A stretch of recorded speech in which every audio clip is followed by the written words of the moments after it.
2 கோடி வாக்கு நேரடியாக விஜய் கிடைச்சா யாருமே சட்டமன்றத்துக்கு போக முடியாது.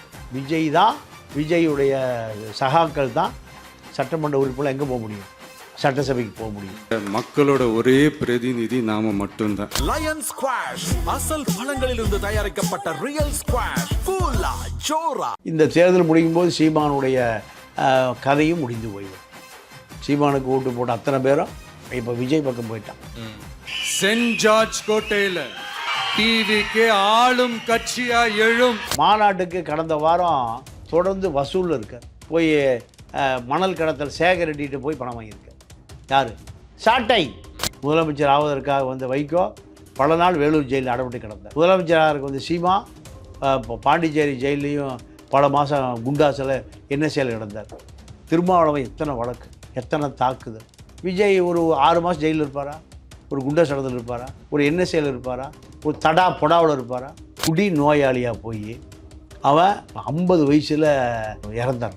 நிறைய விதவை பெண்கள் உள்ள மாநிலமாக தமிழ்நாடு மாறிட்டு இருக்கு. இதை பற்றி ஸ்டாலினுக்கோ எடப்பாடிக்கோ 1% கூட கவலை இல்லை. திமுக காங்கிரஸ் நட்பு நேற்றோடு முடிந்து விட்டது. இவ்வளோ கோடிகளை சேர்க்க வேண்டிய அவசியம் என்ன சார்? பாவம் ரேஷன் கடை அரிசி வாங்கி சாப்பிட்டுட்டு இருக்காங்க. எல்லாருமே 100 நாள் வேலைக்கு போகிறாங்க கருணாநிதி குடும்பத்தில். அதுதான் காரணம்.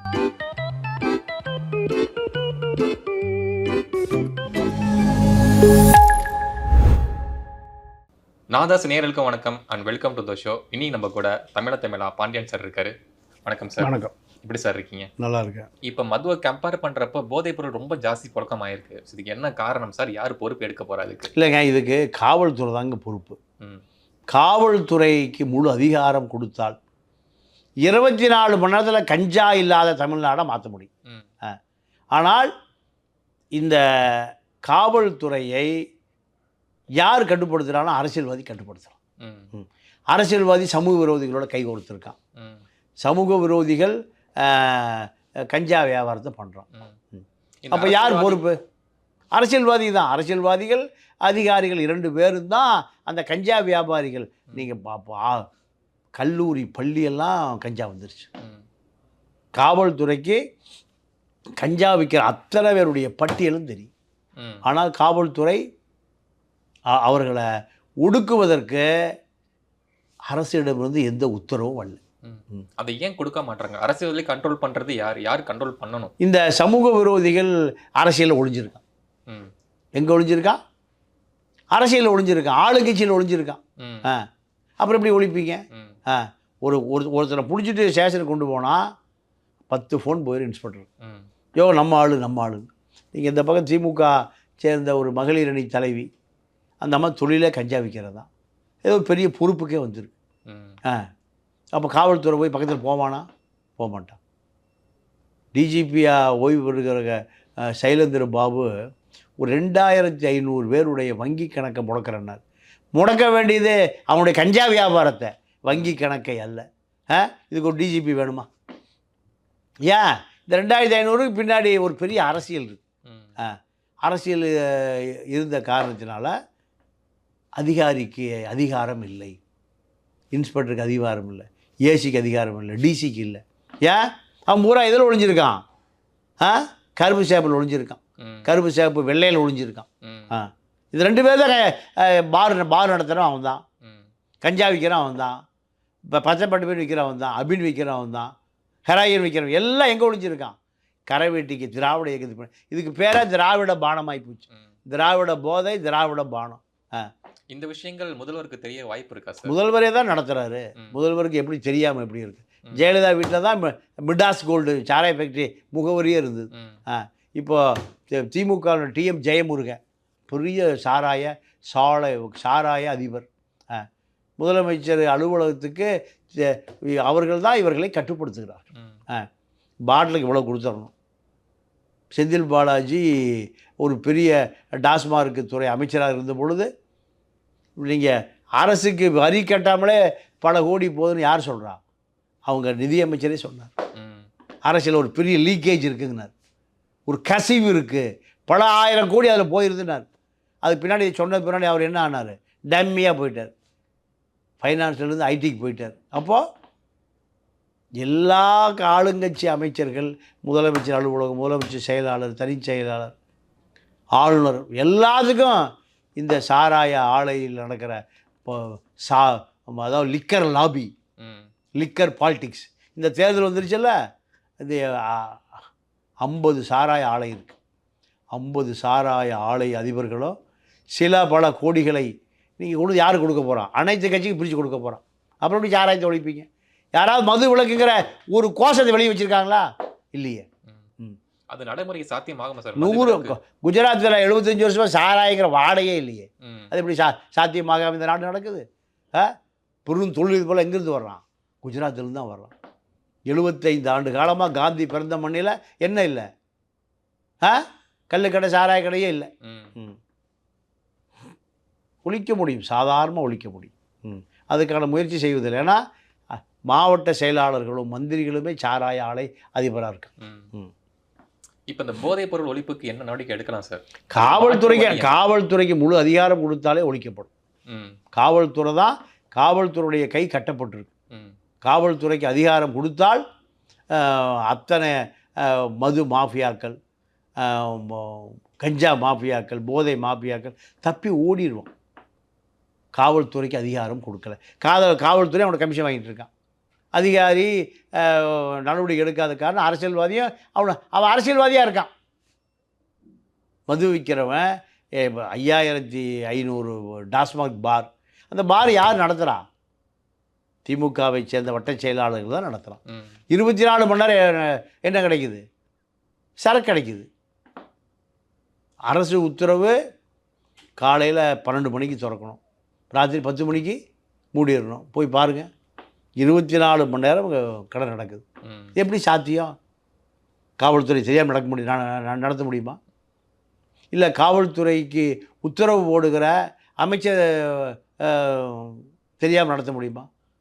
அத்தனை பேரும் இவர்கள் இந்த மது லிக்கர் மாஃபியாக்களுக்கு ஏதோ ஒரு வகையில் உதவியாக இருக்கான். அவனே செய்கிறான். அதுதான் இதுக்கு காரணம். இந்த நிலை இப்படியே போனால் நிலைமை என்னவா சார் இருக்கும்? இப்போ தமிழ்நாட்டை பொறுத்த வரைக்கும் இப்போ கூலிக்கு வேலைக்கு ஆளே இல்லை. வெள்ளை ஹிந்திக்காரர் தான் வந்துட்டான். ஏன்? இவன் பூரா குடி நோயாளியாக போயிட்டான். குடி நோயாளி. இந்திக்காரன் இல்லாமல், வட இந்திய தொழிலாளி இல்லாமல் இன்றைக்கி ஆலை உட்பட கோவை, திருப்பூர்லாம் நூற்பாலை, பஞ்சாலை பூரா அவனை நம்பித்தான் இருக்கு. எந்த தமிழனும் நீங்கள் குடி நோயாளியாக போய் அவன் 50 வயசில் இறந்துடுறான். கல்லீரல், கணையம், சிறுநீரகம் பாதிக்கப்பட்டு இறந்துடுறான். நிறைய விதவை பெண்கள் உள்ள மாநிலமாக தமிழ்நாடு மாறிட்டுருக்கு. இதை பற்றி ஸ்டாலினுக்கோ எடப்பாடிக்கோ 1% கூட கவலை இல்லை. எப்படி இன்னொரு 5000 கொடுத்து ஆட்சிக்கு போகலாம், அதிகாரத்துக்கு போகலாம், ஓட்டு வாங்கலாம். இதை தாண்டி எந்த சிந்தனையும் இல்லாத இயக்கங்கள் தான் திராவிட இயக்கங்கள். இப்போ தேர்தல் களம் எப்படி இருக்கு? யார் ஜெயிக்க அதிக வாய்ப்பு இருக்கு சார்? அதிமுக ஈஸியாக ஜெயிச்சிடும். திமுக அதிருப்தி பூரா அதிமுகவுக்கு வாக்காக மாறும். இது டிவிக்கு பக்கம் வர வாய்ப்பு இருக்கா? அப்படின்னா ஏன் வராது சார்? இல்லை, டிவிக்கு மக்கள் நம்ப ஆரம்பிக்கல. ஒரே மாதத்தில் 1 வருஷத்தில் நம்ப மாட்டோம். இந்த திமுக அதிமுக ஆட்சிக்கு வருவதற்கு 25-30 ஆண்டு ஆயிருக்கு. குறைஞ்சபட்சம் ஒரு 15-20 ஆண்டுகள் இல்லாமல் தாவேகா வெற்றியே பெற முடியாது. இதுதான் தமிழ்நாட்டினுடைய அரசியல் சூழலே. இதுதான். எடுத்த உடனே எம்ஜிஆரே முதலமைச்சராக முடியல, அண்ணா முதலமைச்சராக முடியல. பல கட்ட போராட்டங்கள், பல கட்ட சித்திரவதைகள், சிறைகள். முதலமைச்சர் ஆவதற்காக வந்த வைகோ பல நாள் வேலூர் ஜெயிலில் அடைபட்டு கிடந்தார். முதலமைச்சராக வந்து சீமா பாண்டிச்சேரி ஜெயிலையும் பல மாதம் குண்டாசில் என்எஸ்ஏல கிடந்தார். வைகோ இப்படி பல சிறைகளை கண்டவர்கள் தான். வேல்முருகன் பல நாட்கள் சிறையில் கிடந்தார். அப்போ இது போன்ற சூழல் தான். விஜய் ஒரு 6 மாதம் ஜெயிலில் இருப்பாரா? ஒரு குண்டா சடத்தில் இருப்பாரா? ஒரு என்எஸ்ஏல இருப்பாரா? ஒரு பொடாவில் இருப்பாரா? திருமாவளவன் எத்தனை வழக்கு, திருமாவளவன் எத்தனை தாக்குதல். அப்போ இதெல்லாம் தான் அரசியலுக்கான தகுதிகள். ம். இது எதுவுமே இல்லாமல் எப்படி நாற்காலி கிடைக்கும்? ஆனா தாவேக்கா சார்பில் இங்க 2 கோடி உறுப்பினர் இருக்கான்னு சொல்றாங்க. அது இல்ல. ஓட்டா மாற வாய்ப்பு இருக்கா சார்? இல்ல ஓட்டா விழுமா? இல்லைங்க, இதே முதல்ல உண்மைக்கு மாறானது. ம். ம். திமுக, அதிமுகவிலேயே 2 கோடி பேர் இல்லையே. ம். 75 ஆண்டுகால ஆட்சி நடத்தின ம். திமுக, அதிமுகவிலே 2 கோடி உறுப்பினர் இல்லையே. ம். அப்புறம் எப்படி? அப்போ இவர்கள் சொல்லுவது அத்தனையுமே உண்மைக்கு மாறானது, ம். உண்மையே அல்ல. உண்மைக்கு இவர்களுக்கும் தொடர்பே இல்லை. திமுக, அதிமுக ஆண்ட கட்சி.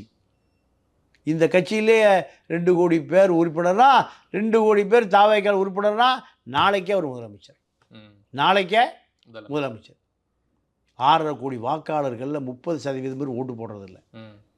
அப்போது 63 18 2 கோடி பேர் ஓட்டுக்கே வர்றதில்லை. ம். மொத்தம் 4 கோடி பேர் தான் தேர்தலை சந்திக்கிறான். அப்போ திமுக 1 கோடி ஓட்டு வாங்கிறது, அதிமுக 1 கோடி ஓட்டு வாங்கிறது. இது உதிரி கட்சிகள் தான் மீதி இருக்கக்கூடிய அந்த வாக்குகளை எந்த பக்கம் போடுகிறார்களோ அவர்கள் முதலமைச்சர் நாற்காலிக்கு போகிறான். அப்போது இந்த 2 கோடி வாக்கு நேரடியாக விஜய் கிடைச்சா யாருமே சட்டமன்றத்துக்கு போக முடியாது. ம். விஜய் தான், விஜயுடைய சகாக்கள் தான் சட்டமன்ற உறுப்பினர் எங்கே போக முடியும்? சட்டசபைக்கு போக முடியும். ம். இதுதான் அரசியல். ஆக இதையெல்லாம் தெரியாமல், யதார்த்தம் புரியாமல், தமிழ்நாடு அரசியல் கள நிலவரம் தெரியாமல் 2 கோடி ஓட்டு இருக்குது, நாங்கள் முதலமைச்சர் ஆயிடுவோம். இதெல்லாம் கற்பனைக்கு வேண்டுமானால் எட்டலாமே தவிர நிஜ வாழ்க்கைக்கு வாய்ப்பே இல்லை. ம்.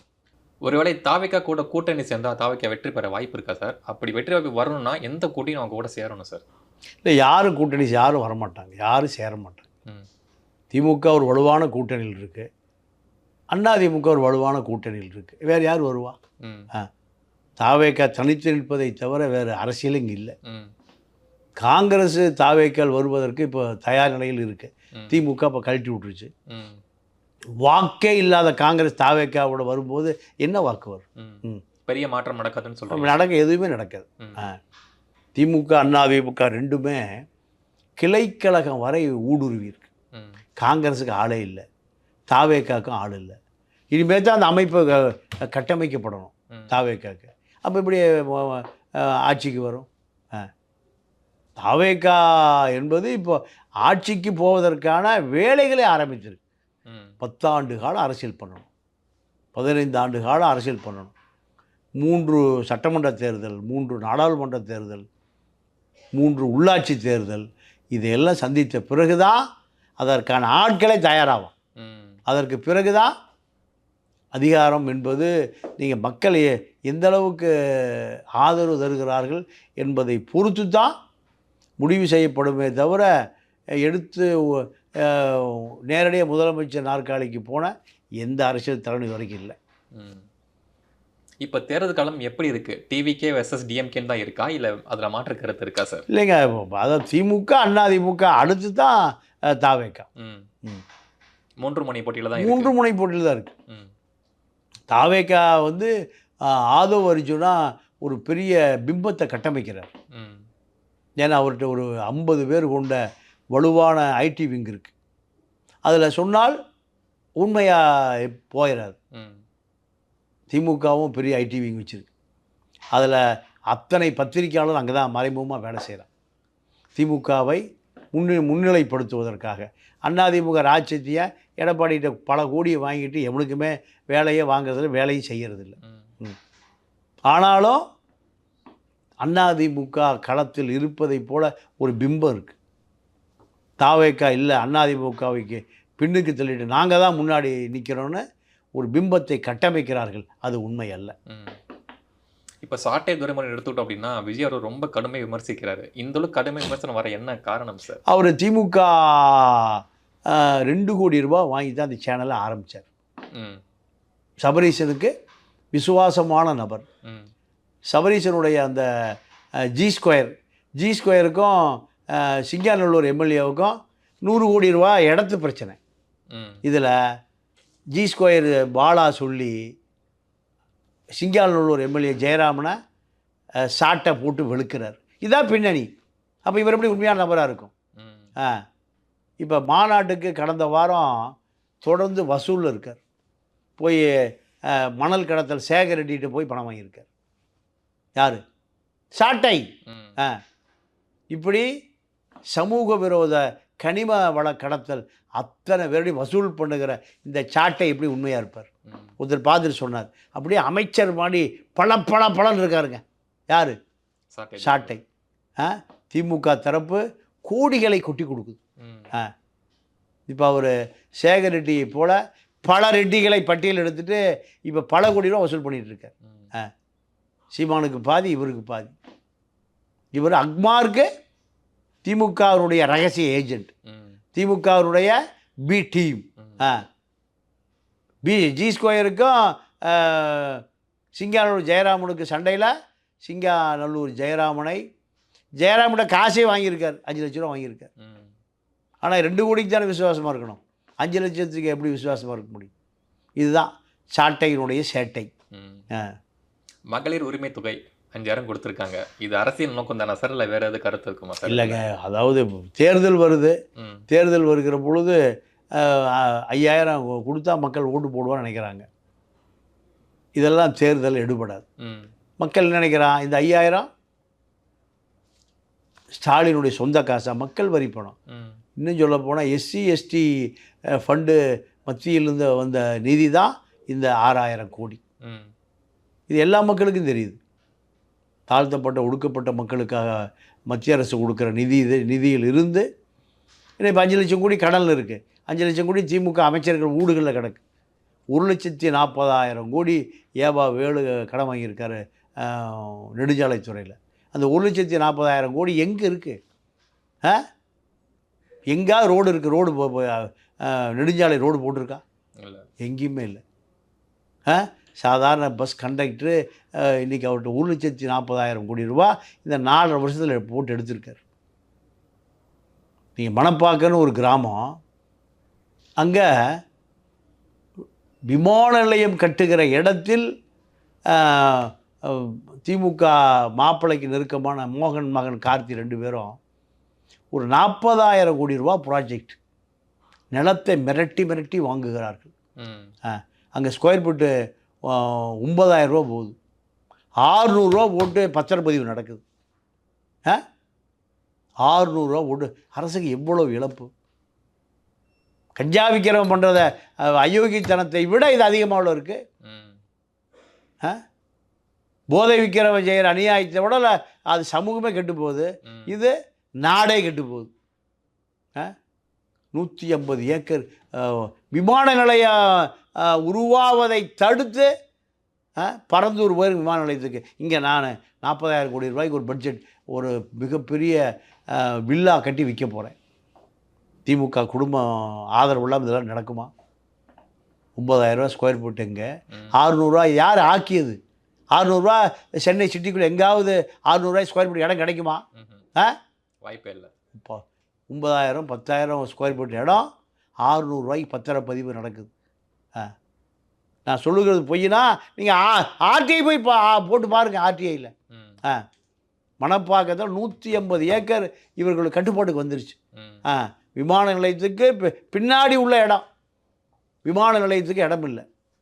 அப்போது திமுக குடும்பம் அத்தனை அரசியலை பண்படுத்தி பல ஆயிரம் கோடியை இந்த 4.25 வருஷத்தில் குவித்து விட்டது. இவ்வளோ கோடிகளை சேர்க்க வேண்டிய அவசியம் என்ன சார்? பாவம் ரேஷன் கடை அரிசி வாங்கி சாப்பிட்டுட்ருக்காங்க. எல்லாருமே 100 நாள் வேலைக்கு போகிறாங்க கருணாநிதி குடும்பத்தில். அதுதான் காரணம். அப்போ வறுமையை ஒழிப்பதற்கு நீங்கள் சுதந்திரம் அடைந்ததுலேருந்து இந்த எடப்பாடி ஆட்சி முடிய வரைக்கும் தமிழ்நாட்டு கடை 5 லட்சம் கோடி. 1947 2021 வரை தமிழ்நாட்டினுடைய கடன் எவ்வளோ வாங்கியிருக்காங்க? 500 கோடி, 1000 கோடி, 300 கோடி, 400 கோடி, இப்படி வாங்கி எத்தனை ஆண்டு காலம்? சுதந்திரம் அடைந்து 47 50, அதில் ஒரு 53, இதில் ஒரு 26, 70 70 80 ஆண்டுகளில் எவ்வளோ கடன்? ஒரு 5 லட்சம் கோடி. இவர்களுக்கு ஆட்சிக்கு வந்து 5 வருஷத்தில் எவ்வளோ கோடி? 10 லட்சம் கோடி. அப்போ இந்த பணம்லாம் எங்கே இருக்குது? எந்த வேலையும் நடந்த மாதிரி தெரில. மத்திய அரசு பார்த்துட்டே இருக்கு. மத்திய அரசு பார்த்துக்கிட்டே ஆமாம் அவர்களுக்கு வாங்குவதை வாங்கி கொண்டே இருக்கிறார்கள். ம் காங்கிரஸும் ரெட்டை வேடம் போடுது, திமுகவும் ரெட்டை வேடம் போடுது, பாஜகவும் ரெட்டை வேடம் போடுது. மக்கள் ஒத்த வேடத்தில் இருக்கான். மக்கள் இப்போ சரியான முடிவு எடுப்பாங்களா சார் இந்த எலெக்ஷன்? அவன் 500 ரூபா 1000 ரூபாய்க்கு எதிர்பார்த்துட்டு உட்காந்துருக்கான். ம் ஓட்டுக்கு 1000 கொடுப்பீங்களா, ம் ஓட்டுக்கு 2000 கொடுப்பீங்களா? நான் வேல்முருகன் தான் சொன்னார், நான் இவ்வளவோ உழைச்சிருக்கேன் இந்த மக்களுக்கு. டிஎன்பிசியில் தேர்தலே தள்ளி வைக்கப்பட்டிருக்கு. எல்லா அமைச்சர்களும் ஒரு 1000 கோடி திருடி இருக்கு. திருடி வண்டு வக்கீல் வண்டு முருகன் பட்டியெல்லாம் போட்டு அதிகாரிகிட்ட அவரை குரூப் 1 குரூப் 2 அதிகாரிகளாக போலி பட்டியலை தயாரிக்க சொல்கிறாங்க. அதிகாரி முடியாதுங்கிறான். முடியாதுன்னா பணம் கொடுத்த முறை வீடியோ வச்சுருக்கான். தேர்தல் வரும்போது பெரிய சண்டையாயிரும். தேர்தலே ஒத்தி வச்சுட்டாங்க, சாரி தேர்வையே ஒத்தி வச்சுட்டாங்க. எதில்? டிஎன்பிசியில். திமுக மீது உள்ள ஊழல், ஊழல் கரைவடிந்து கிடக்கு. வேல்முருகன் சொல்கிறார், நீங்கள் டிஎன்பிசியை காப்பாற்றியதே வேல்முருகன் தான்.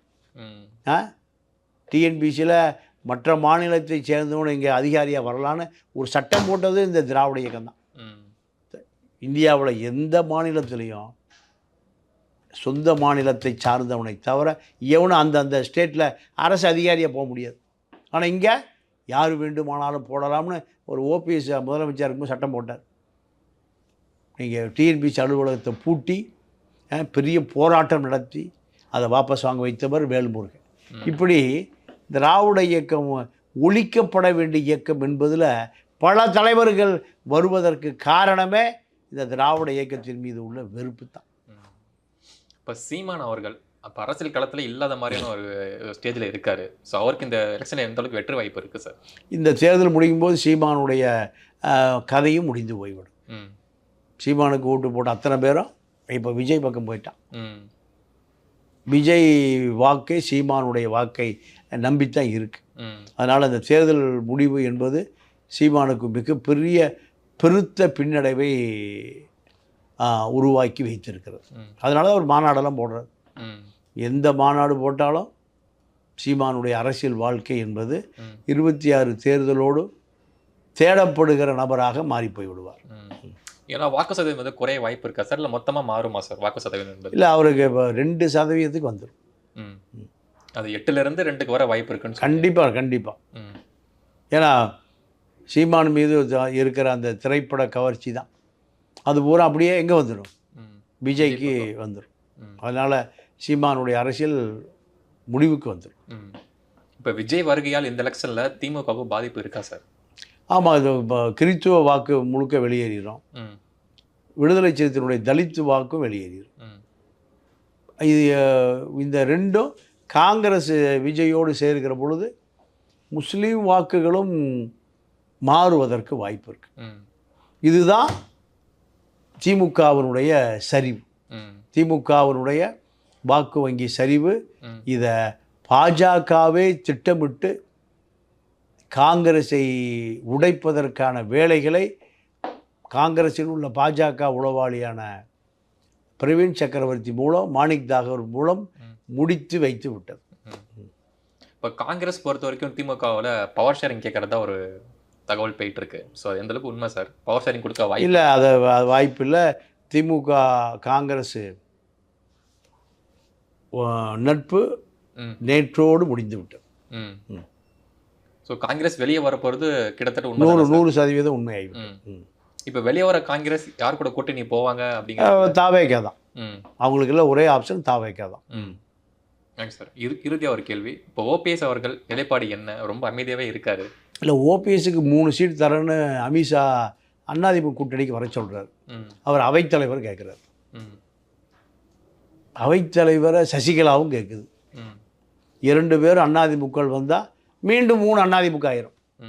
3 அதிமுக உருவாகும். அதை எடப்பாடி 10 ஆண்டு காலம் போராடி அதிமுகவை காப்பாற்றி வச்சிருக்கார். மீண்டும் பழைய பூசல் சண்டை சச்சரவை வர எடப்பாடி அனுமதிக்க மறுக்கிறார். இதுதான் சண்டை. நீங்கள் ஆதரவு கொடுங்க, பொறுப்பை கேட்காதீங்கிறார். ம். இவர்கள் பொறுப்பு கொடுத்தா தான் நாங்கள் உள்ளே வருவோங்கிறாங்க. ம். அதனால் ஓபிஎஸ் உடைய நிலை கடைசி நேரத்தில் அமித்ஷாவால் மிரட்டப்பட்டு ம். 3-4 சீட்டுக்கு உடன்பட்டு கையெழுத்து போட்டு அதிமுக ஜோதியில் சேருவதை தவிர வேறு வழி இல்லை. சார் நிறைய தகவல் சொன்னீங்களுக்காக ஒரே நன்றி. மீண்டும் சந்திப்போம். நன்றி, வணக்கம்.